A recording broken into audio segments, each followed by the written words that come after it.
एक बात कहते हैं, जन्म मृत्यु लाभ हानि यश और अपयश, कि ये 6 चीजें विधि के हाथ में है, यानी विधाता के हाथ में है, इस सृष्टि को चलाने वाले के हाथ में है।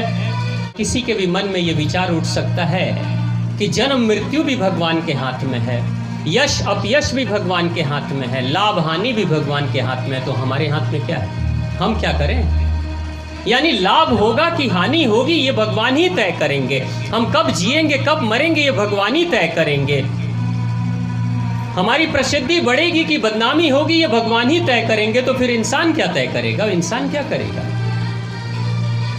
भगवान श्री कृष्ण कहते हैं कर्मयोगी बनो। भगवान श्री कृष्ण भगवत गीता में कहते हैं कर्मयोगी बनो। कर्मयोगी का मतलब होता है जन्म आपके वश में नहीं है। पुराने प्रारब्ध के अनुसार से जन्म तो हो गया, लेकिन जन्म के बाद कर्म तो आपके वश में है। क्या करना है ये तो आपके वश में है। मृत्यु होगी, निश्चित है मृत्यु होगी किसी न किसी दिन। जानकारों ने तो ये भी कहा, तत्वज्ञानियों ने तो ये भी कहा है कि एक इंसान की मृत्यु की तारीख एक नहीं होती है। एक इंसान की मृत्यु की तारीख एक नहीं होती है, 3 तारीख होती है इंसान की मृत्यु की। अगर पहली तारीख उसकी कट गई, पहली तारीख कट गई, कोई एक्सीडेंट होने वाला था, अगर उस एक्सीडेंट से बच गया तो उसकी मृत्यु नहीं होगी। अगली तारीख किसी बीमारी से होने वाली है, अगर उससे भी बच गया तो उसकी ज़िंदगी बच गई, नहीं तो उसमें मर सकता है, लेकिन तीसरे से वो कभी बच नहीं सकता। तीसरी तारीख में मृत्यु लेकर जाती है। यानी 3 विकल्प रहते हैं प्रत्येक इंसान के पास में। लोग कहते हैं कि बड़े लंबे कान वाले लोग बड़ी लंबी उम्र के होते हैं। ऐसा आपने भी सुना होगा कि जिसके कान लंबे होते हैं वो बड़ी उम्र का होता है इंसान। मैंने ऐसे इंसान को देखा जिसके कान लंबे थे, जिसका ललाट बहुत चौड़ा था, उसको देखने से लगता था इसकी उम्र बहुत लंबी है। हाथ की लकीरें बताती थी कि किस्मत वाला है, लेकिन वो इंसान 2 साल पहले मर गया। 2 साल पहले मरा। क्यों मरा? क्योंकि वो शराब पीता था, नशा करता था।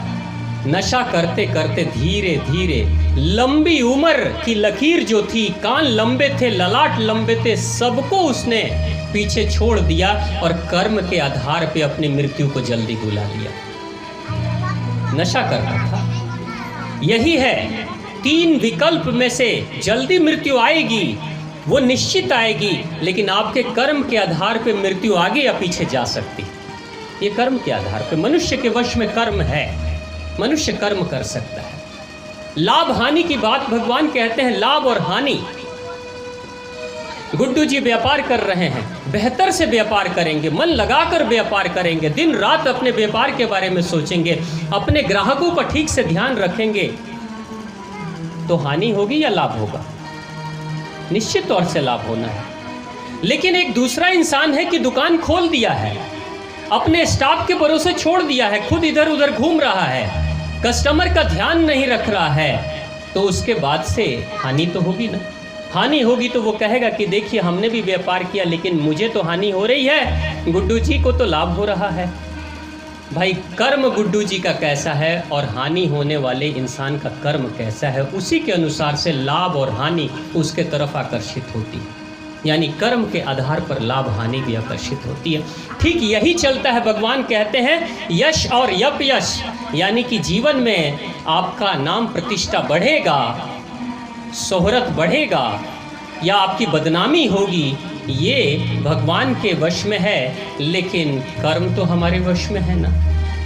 अगर हम अच्छे कर्म करेंगे तो बदनामी के जगह पे शोहरत हमारे तरफ आकर्षित होगा। अगर हम बुरे कर्म करेंगे तो शोहरत हमसे दूर, प्रसिद्धि हमसे दूर और बदनामी मेरे पास चली आएगी। यानी भगवान क्या कह रहे हैं? परिणाम मेरे पास है, निश्चित है, लेकिन कर्म के आधार पर परिणाम बदल सकते हैं। एक बच्चा अगर पढ़ाई कर रहा है, पढ़ाई अगर बच्चा कर रहा है, ठीक से पढ़ाई करेगा तो पास होगा, अगर ठीक से पढ़ाई नहीं करेगा तो फेल होगा। तो फेल होना या पास होना तो ये निश्चित है ना, मगर पढ़ाई करना तो बच्चे के वश में है।